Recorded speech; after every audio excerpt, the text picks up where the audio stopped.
Healthy world vision द्वारा 2 दिवसीय राष्ट्रीय होम्योपैथिक सम्मेलन का आयोजन किया गया। इस कार्यक्रम का उद्घाटन माननीय उप मुख्यमंत्री ब्रजेश पाठक द्वारा किया गया, जिसमें मुख्य अतिथि के रूप में उप मुख्यमंत्री ब्रजेश पाठक और आयुष मंत्री डॉक्टर दयाशंकर मौजूद रहे। उप मुख्यमंत्री ब्रजेश पाठक ने होम्योपैथिक चिकित्सा पद्धति के बारे में चर्चा करते हुए बताया कि ये चिकित्सा पद्धति से लाइलाज बीमारियों का इलाज भी सरल एवं सबसे सस्ते में करने में सक्षम है एवं भारत में विगत कई वर्षों में होम्योपैथी चिकित्सा पद्धति का लोगों में विश्वास पहले से और ज्यादा बढ़ा है। वहीं इस कार्यक्रम में आयुष मंत्री दयाशंकर मिश्रा ने अपने विचार को रखते हुए बताया, यद्यपि होम्योपैथी का जन्म जर्मनी में हुआ था, परंतु होम्योपैथी का सबसे ज्यादा विकास भारत में हुआ है और आज भारत में सबसे ज्यादा होम्योपैथिक चिकित्सक हैं पूरे विश्व में मौजूद है। इस कार्यक्रम का संचालन डॉक्टर पंकज श्रीवास्तव एवं डॉक्टर रचना श्रीवास्तव ने किया।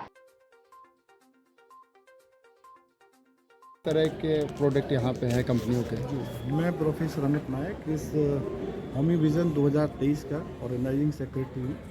देखिए, कभी कभी प्रोग्राम्स कई उद्देश्यों के लिए होते हैं, लेकिन इस प्रोग्राम का मुख्य उद्देश्य ये है कि जैसे आपने शीर्षक देखा होगा, evidence based homeopathic clinical practice and research. बहुत सारी चीज़ें होती हैं कि जो प्रूफ के साथ नहीं बताई जाती है और मेडिकल साइंस में हमेशा रिसर्च का एक अलग रोल होता है।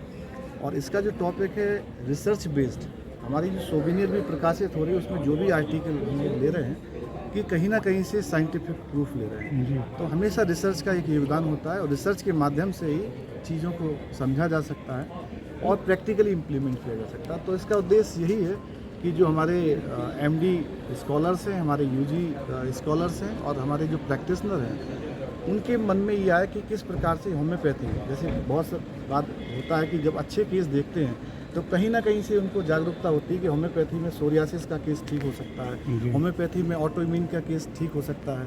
सब पैथी अपनी अपनी जगह अच्छा काम करती है, सबके अपने अपने लिमिटेशन स्कोप होते हैं, लेकिन हम लोगों ने एक कार्यक्रम के माध्यम से ऐसे अवेयरनेस का काम किया है कि कैसे हमारी होम्योपैथी ऐसे केसेस में अच्छा कारगर होती है जो लाइलाज होते हैं। और हमने अपने स्पीकर्स, आपको जानकर बड़ी खुशी होगी कि हमने जो स्पीकर्स बुलाए हैं NIH के director professor doctor Subhash Singh sir को बुलाया है।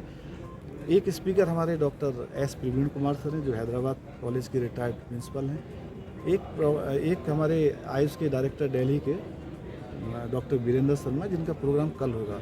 और जाने माने homeopath doctors, lectures, reader, professors, तो सारे लोग आ रहे हैं और बच्चे भी देख रहे होंगे। आपको बड़ा उत्साह का माहौल है। बहुत सारी चीज़ों को ये, चूँकि मेरी ट्रस्ट का ये फर्स्ट प्रोग्राम था तो बड़ी लाइबिलिटी थी कि हम किस प्रकार से प्रैक्टिकली इम्प्लीमेंट करें। कहीं ना कहीं परसेप्शन क्रिएट किया जा रहा है। कोई भी केस होता है उसकी नेचर के ऊपर डिपेंड करता है। जैसे डिजीज होती है, एक्यूट डिजीज होती है, क्रॉनिक डिजीज होती है। जब आप क्रॉनिक केस लेके आते हैं, सपोज करिए सोरियासिस का केस आ रहा, 20 साल से अगर हमारे हमको ये डिजीज है तो उसको जाने में भी वक्त लगता है जी। तो ऐसे केसेस की, लेकिन अगर कोई कहे कि फीवर का केस है या डेंगू का केस है, तो आप बिलीव नहीं करेंगे, डेंगू का केस 3 या 4 खुराक से भी ठीक हो जाता है। और आपके कई पत्रकार बंधु आते हैं तो बड़ी तारीफ करके भी जाते हैं कि सर मान गए आपको कि, तो ऐसा कुछ भी नहीं है, केस के ऊपर डिपेंड करता है।